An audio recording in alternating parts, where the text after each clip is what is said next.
itu akan diberikan kepada mereka yang dipilih. Sudah itu saja. Oleh karenanya ketika berada di pesantren, ya intinya belajar secara ikhlas gitu. Nah, dengan adanya hal demikian, timbul pada akhirnya rasa kurang percaya diri. Ditambah lagi ketika ngimami di masjid besar, misalnya kita ada keinginan untuk menjadi imam di masjid besar, takwa atau Islamic Center gitu. Ketika diberikan tugas, silahkan khutbah di Islamic Center, gemetar gitu. Karena tadi ini iklimnya sudah beda dengan Masjid Baitur Rahman. Masjid Baitur Rahman khutbah dengan bahasa Jawa oke, khutbah dengan bahasa oke, khutbah di Islamic Center, khutbah di Istiqlal, khutbah di At-Taqwa, kayak apa? Begitu. Nah, dengan adanya hal demikian berarti terbukti ada perkembangan zaman baik dalam hal ibadah dan seterusnya. Ini harus disiapkan. Apa yang diajarkan di pesantren kitab-kitab salaf itu bagus, tinggal tadi ditambahkan dengan adanya pengetahuan yang kekinian dengan pengalaman kekinian supaya menjadi penguat. Nah, problem pertama, kenapa pada akhirnya ketika santri pulang-pulang percaya diri? Satu, pendidikan pesantren masih menggunakan kurikulum lokal. Sampai kapanpun saya kira Lirboyo tetap Lirboyo. Dia akan terus mengajarkan falak, sekalipun ilmu falaknya sudah tidak sesuai dengan ilmu falak yang biasa digunakan untuk menyatur hilal. Tetap akan mengajarkan bahwa sekalipun ilmu waris itu sudah tidak sesuai dengan zaman kekinian. Kalau kita bisa bayangkan, antum belajar ilmu waris, coba hitung. Ternyata yang sekarang berkembang sudah tidak sesuai ilmu warisnya. Nah, ini kan harus ada santri-santri yang peduli yang kemudian melakukan kajian sehingga bisa menemukan titik temu. Bagaimana hewannya ketika terjadi seperti ini sehingga ilmu waris yang dipelajari pesantren bisa diterapkan. Contoh lagi yang berkaitan dengan tahlil, itu teksnya masing-masing pesantren itu memiliki ciri khas sendiri-sendiri. Ketika kita tidak mempelajari teks yang biasa digunakan di daerah yang kita tempati, alhasil bagaimana? Kita juga akan merasa minder. Silakan dipimpin tahlil oleh siapa gitu. Ternyata yang biasa dibaca beda dengan yang biasa masyarakat baca. Atau kita ketika menjadi Bilal di sini, biasanya kan gampang saja. Allahumma sholli ala sayyidina Muhammad sallallahu alaihi wasallam, Bilal di Masjid Istiqlal. Kayak apa? Nah, itu yang kita kadang tidak pernah terbayangkan. Jadi bukan kemudian santri itu stuck dan tidak bisa berkembang, kitanya sendiri yang kadang kurang kepo dalam ilmu pengetahuan itu. Nah, kemudian selanjutnya organisasi santri belum disesuaikan dengan perkembangan zaman. Ini yang sering saya katakan, muncul organisasi santri tingkat kamar, tingkat jamiah, tingkat desa, tingkat kabupaten, isinya tahlil istighosa. Seperti pemindahan kegiatan pesantren ke daerah. Padahal yang diharapkan organisasi ini bisa mematangkan para santri sehingga dia siap guna untuk zamannya. Nah, oleh karena itu saya pernah mengusulkan dengan Mas Hakim supaya Ikhsas ini bisa memiliki ada kajian-kajian ilmu selain adanya tahlil, selain adanya halal bihalal. Kemudian yang ketiga, minimnya lapangan pekerjaan di daerah. Mau tidak mau kita harus mengatakan jujur. Kan ada banyak pekerjaan. Pekerjaan apa? Ngarit pekerjaan, iya pekerjaan. Ngarit itu pekerjaan, macul itu pekerjaan. Tapi yang dicari itu adalah pekerjaan yang sesuai dengan kemampuan. Ada kemampuannya, bisa baca kitab, belajar di madrasah. Madrasah di daerah itu bukan tempat untuk bekerja, tapi tempat untuk berjuang. Itu yang jadi beda. Ketika kita akan masuk melamar kepada madrasah-madrasah yang bagus di luar, kita terkendala ijazahnya sesuai, buat RPP tidak bisa, buat silabus tidak bisa. Memang ilmu fikihnya hafal lolok tidak akan bisa masuk, RPP-nya tidak bisa. Nah itu makanya harus dipelajari juga, mumpung masih di pesantren, terutama yang masuk di madrasah Quran ya. Kalau semisal ijazahnya belum adalah, tolong ditanyakan, jangan sampai telat. Ya, ijazah Quran saya, syahadat saya adalah atau belum? Kalau bisa adalah, bisa lanjut pada perguruan tinggi. Kalau tidak bisa. Dan sekarang Indonesia itu mengunggulkan ijazah. Oleh karenanya jangan sampai santri yang memiliki pemikiran bagus, kualitas bagus, jangan sampai terkendala karirnya karena ijazah. Nah kemudian selanjutnya munculnya rasa pesimis. Pada akhirnya pesimis, mau ngurusin musola 5 waktu, memang keinginannya bagus, tapi lama-kelamaan kebutuhan hidup pada akhirnya mau tidak mau ya musik wis gak ngaliwe karuan menggawe pun kan. Nah dengan adanya hal demikian, ini yang penting saya sampaikan, bukan dalam arti saya merendahkan, ini justru memberikan motivasi karena apa yang saya alami dulu ternyata luar biasa. Saya dulu itu pernah berpikir religius. Artinya apa? Saya mengharapkan orang gitar-gitaran tidak boleh, suling tidak boleh, hilang seninya. Kemudian perempuan tahlil itu nggak boleh, kan karena dalam kitab diterangkan sautul mar'ah auratun, suaranya perempuan itu aurat. Kemudian takallum bil mar'ah haramun bila hajatin, tapi begitu. Akhirnya saya pernah di kampus itu diem saja, nggak punya teman perempuan, karena itu takallum bil mar'ah haramun. Maka di HP aja nggak ada nomor telepon perempuan. Takallum bil mar'ah haramun. Sampai pada akhirnya hal-hal yang begini itu membuat saya sendiri merasa bingung harus bagaimana itu, karena tadi diselimuti oleh pemikiran-pemikiran yang religius tadi. Sampai pada akhirnya ketika ada imam yang melaksanakan sholat, memimpin sholat, kemudian saya kritik juga, bacaan Fatihahnya kurang fasih sampai segitu ternyata. Padahal nggak perlu, karena yang penting sah sholatnya. Tidak usah kemudian ini kurang fasih, ini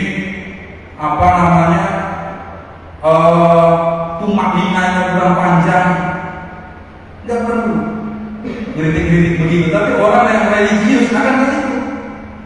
Ketika ada tajhizul mayit, setelah melaksanakan sholat mayit, maka doanya sekali saja, nggak boleh 3 kali. Orang-orang tahu pemikiran religius begitu, ya, padahal nggak penting juga apa yang dikomentarin ini. Nah dengan adanya hal demikian, maka saya katakan santri cara berpikir religius khatam, sudah selesai. Mari kita membentuk pola pikir yang baru, belajar untuk berpikir ilmiah. Nah, sehingga dengan adanya tema santri berdikari itu adalah dengan pola pikir ilmiah. Karena berdikari itu adalah memantapkan jiwa mandiri dengan ide kreatif. Sehingga yang ia anggap peluang itu adalah sesuatu yang kreatif, seperti menjadi penyiar radio, ya, kemudian peran seni, atau membuat buku, menulis makalah, menulis jurnal, ya kan itu bisa disesuaikan dengan kemampuannya. Ya, santri yang dia bidangnya fikih nulisnya. Saya itu dulu juga pernah aktif di Baitul Masail. Ya pada akhirnya tadi saya sendiri kadang bingung. Baitul Masail itu disiapkan oleh panitia dengan persiapan yang sangat rumit. Kemudian proses pencarian di bawah yang panjang. tapi ternyata tidak dilirik oleh masyarakat, tidak dilirik oleh pendidikan, tidak dilirik oleh pemerintah. Ini yang kemudian kita harus punya solusi untuk menyampaikan ilmu kita. Bukan hanya bisa di kelas masail, kita juga harus bisa menulis, ya. Sehingga kalau kita bisa menulis, itu banyak teman-teman saya, ada bincang saya, ada halqa Islamiyah itu siap menampung tulisan. Satu tulisan sekiranya satu halaman A4 itu dihargai 25.000 bagi penulis pemula. Ya, itu. Jadi nggak usah kemudian minder gitu. Kita bisa banyak cara ekonomi kreatif. Nah, ekonomi kreatif yang paling penting ini bisa dibangun oleh pendidikan sekolah atau pendidikan di luar sekolah. Jadi jiwa berdikari itu sejatinya bisa dididik melalui pendidikan sekolah, bisa dididik melalui pendidikan luar sekolah. Pendidikan sekolah itu terbatas. Ketika masih berada di SD, SMP, SMA, perguruan tinggi itu terbatas sampai situ. Ya. Tapi pendidikan luar sekolah tidak akan terbatas. Nah, sehingga kita yang merasa sebagai pelajar, kita harus bisa menyesuaikan diri kita untuk tetap fokus kepada apa yang menjadi tugas kita sebagai pelajar. Apa antaranya? Satu, ketika masih berada dalam pendidikan, kita harus tekun dan konsen terhadap pelajaran-pelajaran yang kita pelajari. Kalau yang sedang terus Quran, ya Qurannya kira-kira selesai gitu ya. Kemudian yang pada adalah pendidikan pesantren, kitabnya harus diperhatikan. Jangan sampai ketika lulus baru kemudian sadar, gitu loh maksudnya. Nah, kemudian pendidikan di luar sekolah. Saya harap ketika ada santri yang ketika di pendidikan sekolah dia kurang peduli, kurang perhatian, ketika sampai di rumah, saya harap dia itu punya tempat pendidikan di luar sekolah, yaitu organisasi. Oleh karenanya saya berharap Ikhsas ini harus bisa menjadi pendidikan di luar sekolah. Sekiranya Ikhsas bisa mengawal perkembangan santri supaya sesuai dengan perkembangan zaman. Jangan sampai di Srenseng ada santri yang pemikirannya masih pemikiran di abad-abad lalu, menggunakan mikrofon haram gitu ya. Kemudian jangan sampai ada nonton TV haram. Kalau ini ada di lingkungan pesantren, semisal kuliahnya melarang, itu bagus. Karena di situ tempat pendidikan, tapi di sini kalau masih ada yang mengharamkan menggunakan HP, mengharamkan menggunakan televisi, itu bukan karena saking pinternya fikih itu, karena saking terbatasnya pengetahuan fikih atau arak-arakan, iter-iteran dilarang, itu kan aneh. Jangan sampai di Ikhsas ada santri yang kemudian mengharamkan arak-arakan. Karena kalau kita akan beradu data, apa letak haramnya mana?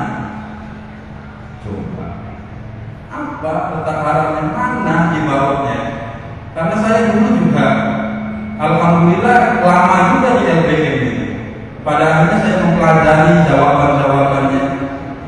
Setidaknya begini, kalau santri di pesantren dilarang menggunakan HP, itu bukan persoalan agama, tapi persoalan pendidikan. Sehingga ada dalam kaidah fikih, idza dhawat itasa, idza tasa'a dhawat. Idza dhawat itasa artinya apa? Ketika sesuatu itu, ketika persoalan itu menjadi sempit, perluaslah. Ketika persoalan itu menjadi luas, persempitlah. HP itu di pesantren sebenarnya mubah. Cuma ketika dilegalkan membawa HP, santri itu akan menggunakan HP terus. Berarti penggunaan HP itasa'a supaya tidak meluas, maka dobo basi. Dan begitu konsepnya. Nah, tidak tasa'a dobo idza dhaqa itasa. Ketika sudah menjadi sempit, perluaskan. Contoh apa? Persoalan zakat. Zakat itu dari dulu nggak boleh menggunakan uang, tapi uang itu sudah menjadi keumuman, ya kan? Karena sudah menjadi keumuman, maka jawaban ini menyempit. Oleh karena itu idza dhaqa itasa, akhirnya diperbolehkan menggunakan uang, karena susah orang yang menerima zakat dengan selain uang. Khususnya kalau di daerah masih oke, tapi di tempat-tempat lain itu tidak. Nah, intinya dengan adanya hal demikian ini, itu yang mungkin bisa saya sampaikan sebagai materi awal dalam belajar bersama pada kesempatan kali ini. Dan silakan kalau ada pertanyaan atau ada kritik yang disampaikan terhadap materi yang tadi saya utarakan, silakan melalui moderator, karena tadi tidak ada ilmu yang final. Jadi jangan pernah percaya terhadap apa yang diucapkan oleh orang lain, termasuk saya dan siapapun. Tidak ada ilmu yang final. Nah, saya itu kenapa menyampaikan materi ini, setidaknya sekarang banyak para tokoh-tokoh agama yang sudah menggunakan pola pikir, ya, sudah menggunakan pola pikir, sehingga ini perlu untuk disampaikan supaya santri juga tidak salah memahami pendapat-pendapat ulama yang berdasarkan daripada cara berpikir ilmiah. Nah, dengan adanya hal demikian ini, saya harap menjadi titik awal santri untuk kritis terhadap apapun. Jangan kemudian hanya iya-iya saja tanpa memfilter, tanpa mempertimbangkan. Oleh karena itu, saya pada akhirnya menyampaikan pendapat saya tidak akan pernah menolak pendapat apapun, tidak akan pernah menolak pendapat siapapun, tapi saya juga tidak menerima begitu saja pendapat apapun, pendapat siapapun. Artinya apa? Ada akal yang harus saya gunakan untuk mempertimbangkan apa yang orang lain informasikan. Jika apa yang disampaikan itu adalah benar menurut analisa saya akan sampaikan benar. Dan ketika ada yang tidak benar, saya sampaikan tidak benar. Tapi benar dan tidak benarnya tidak akan saya sampaikan kepada orang yang berpendapat. Hanya cukup saya saja, kalau tidak benar tidak digunakan, kalau benar ya saya ikut menggunakan. Karena sekarang juga kita harus menggunakan etika publik, ya. Jadi tidak usahlah dilayani, gitu kan. Apalagi ketika persoalan agama muncul, ya, kayak contoh ngedom itu bagaimana sih? Apakah ngedom diperbolehkan dalam agama? Kayak gitu, nggak usah diladenin. Ya. Kita mau berdebat juga nggak ada datanya semua. Kalau kemudian ngedom itu adalah ide dari ulama dulu, nyatanya siapa yang mengatakan itu? Kalaupun ada, memang ada, tapi caranya sudah tidak sama dengan yang dipraktekkan oleh orang sekarang. Nah, apakah harus kita tolak? Ya sudah, biarkan saja. Uang-uangnya siapa, bukan uang saya. Siapa yang rugikan gitu. Nah, dari adanya hal demikian ini, tolong sederhanakan masalah-masalah agama, karena yang paling penting adalah masalah kita sendiri. Itu saja yang dapat saya sampaikan. Silakan nanti kalau ada pertanyaan disampaikan melalui moderator. Terima kasih. Atau ada tambahan dari Mas Adil? Baik, alhamdulillah, asik ya, luar biasa apa yang telah disampaikan oleh materi. Ya, saja sesuai instruksi dari materi, saya bicara dua pertanyaan, satu dari Santri Putra, satu dari Santri Putri. Dipersilakan. Yang mau bertanya akan bebas pertanyaannya. Santri Putra.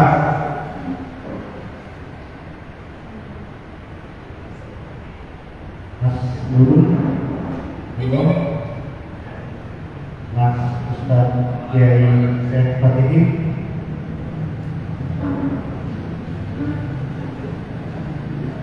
Monggo, mungkin mau bertanya, ada yang tidak setuju apa gimana gitu. Atau dari bantuannya.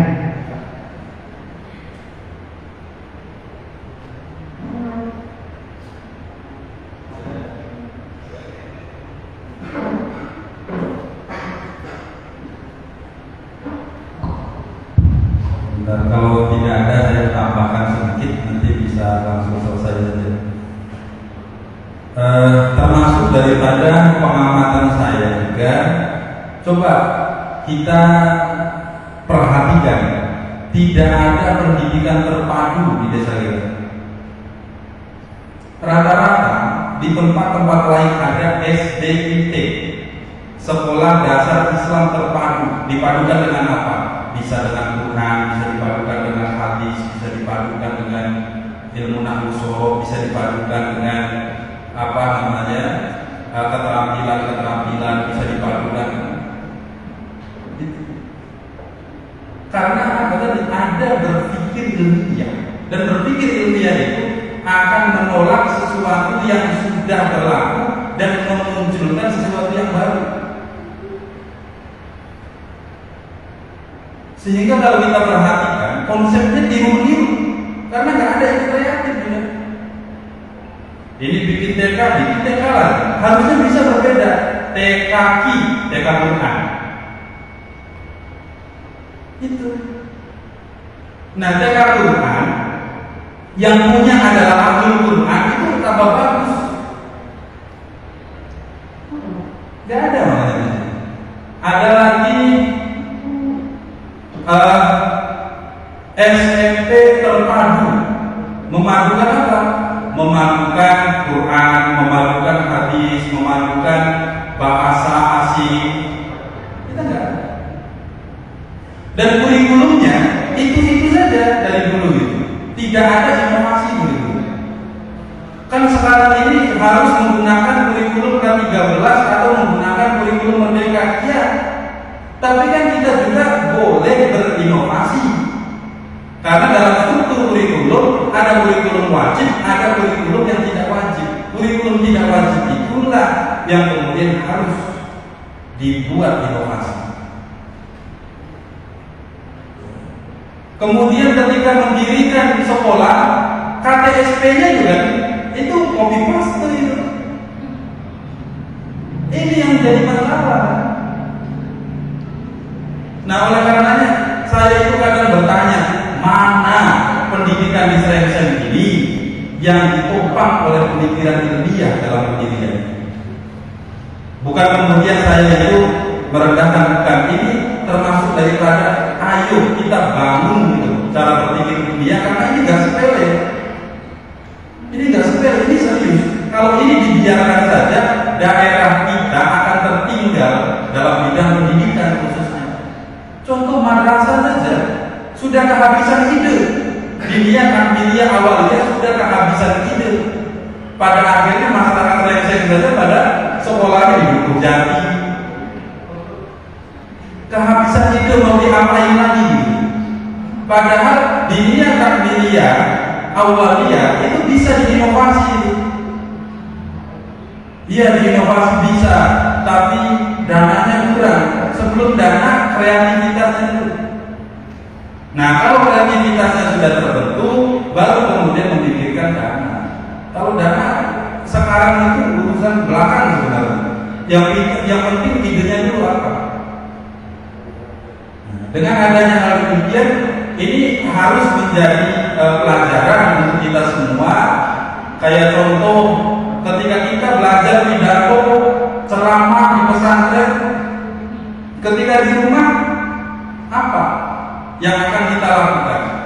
Apakah kita itu ingin menjadi penceramah di desa kita aja? Kalau diundang di desa lain kita tidak berani? Itu juga harus dipersiapkan. Kalau kita akan menjadi penceramah tingkat kabupaten, maka kita harus belajar tentang teori-teori yang bagaimana, harus mengerti bagaimana caranya berkomunikasi dengan para hadirin, bagaimana caranya kita berkomunikasi dengan pejabat kan harus begitu. Jangan sampai kemudian kita itu berpikir masyarakat sebagaimana kita berpikir di dalam pesantren, karena nggak akan ketemu. Jangan kemudian ketika kita membuat pengajian, pasaran kitab Safinatun Najah, masyarakat nggak ada yang hadir, lalu masyarakat yang disalahkan. Masyarakat sekarang ini sudah jauh dari tempat pengajian, bukan mereka yang salah. Gitu. Jadi jangan kemudian dipikirkan karakter masyarakat itu kayak santri. Ketika kita membuat pengajian lalu berdatangan, enggak. Bahkan kadang kalau di daerah kita yang harus ngopeni masyarakat, ya kan? Harus ngopeni masyarakat. Salah sedikit saja, besoknya tidak berangkat jamiah. Salah sedikit saja, kemudian tidak berangkat jamaah, gitu. Jadi hal-hal demikian ini, mari kita persiapkan apa yang sekiranya akan kita kontribusikan. Ini harus dipersiapkan dari pesantren. Insya Allah kalau ini dipersiapkan dari pesantren, maka ketika keluar dari pesantren, insya Allah sudah siap dimanapun. Ya. Karena hal yang demikian ini penting. Ada teman saya yang dia itu memang rutin mengikuti pelatihan kiro. Kalau dalam hal kita kurang, gitu kan? Kalau dalam hal kemampuan berpikir kurang, tapi karena dia bisa kiro dan bagus, pada akhirnya kemana-mana itu jimatnya kiro. Dia dimuliakan oleh manusia karena kiro, kemanapun itu. Ada teman saya yang dia itu malas untuk belajar, tapi dia punya keahlian dalam bidang berpidato, kemana-mana itu jimatnya yang dibawa. Jadi kita harus mempersiapkan ini. Kira-kira apa yang kita tekuni. Ada santri yang memang dia itu malas untuk ke bidang pendidikan, dia belajar usaha bisa dari pesantren, ikut abdi dalam gitu kan. Ada hikmah, bisa di sawah, bisa di pulang-pulang dia bisa, gitu kan? Jadi hal-hal yang demikian ini jangan disepelekan, ya. Yang ada masih di dalam jalur pendidikan ada kesempatan, karena membentuk santri berdikari itu bisa di pesantren, bisa juga di sekolah, bisa juga di organisasi, bisa juga di lingkungan pertemanan. Sehingga lingkungan pertemanan itu harus memiliki jaringan yang bagus, harus memiliki jaringan yang kuat. Sampai saya pernah katakan kepada santri atau anggota IKSAS yang ada di grup, barang siapa yang memang sudah bersiap untuk mengasah kemampuan dan karirnya di luar, nanti akan saya bantu. Itu saya sudah menyampaikan. Asalkan persyaratan yang diperlukan sudah siap. Nah, mereka yang sudah menyiapkan enak, mereka yang belum menyiapkan terkendala ijazah, terkendala di sana model sholatnya berbeda, bukan model sholatnya yang berbeda, hanya ada inovasi dari sholatnya sama saja, zuhur yang 4 rakaat, hanya saja ketika baca surat pendek itu dengan murotal, gitu kan, baca surat Fatihah dengan murotal. Kemudian tarawih juga, di sana tarawih itu ada khutbahnya dulu, di sini kan kan ada khutbahnya dulu. Dan dari tinggal bagaimana dan seterusnya ini yang harus kita pelajari supaya kita tidak kaget ya bertemu dengan model masyarakat bagaimanapun seperti apapun. Itu kira-kira yang dapat saya sampaikan. Jika memang tidak ada pertanyaan, maka apa yang saya sampaikan ini sudah cukup. Kurang lebihnya mohon maaf. Saya kembalikan waktunya kepada moderator. Akhirul kalam, wassalamualaikum warahmatullahi wabarakatuh. Terima kasih. Yang bisa saya sampaikan dari apa yang dia katakan, bahwa satu, ilmu pesantren yang tidak bisa dilakukan insya Allah sampai waktu. Dua, santri harus berpikir luas. Tiga, santri harus belajar dua kajian, yaitu kajian barat dunia dan kajian timur, yaitu religius. Empat, santri berdikari, santri yang memiliki kreativitas yang mampu menjawab problem di tengah masyarakat. Itu saja yang bisa saya sampaikan. Kurang lebihnya mohon maaf kepada saya. Wassalamualaikum warahmatullahi wabarakatuh. Jadi karena tadi sudah berhalangan ada acara kegiatan untuk atau berusaha akan disampaikan oleh beliau Ustaz Abdul Qadir.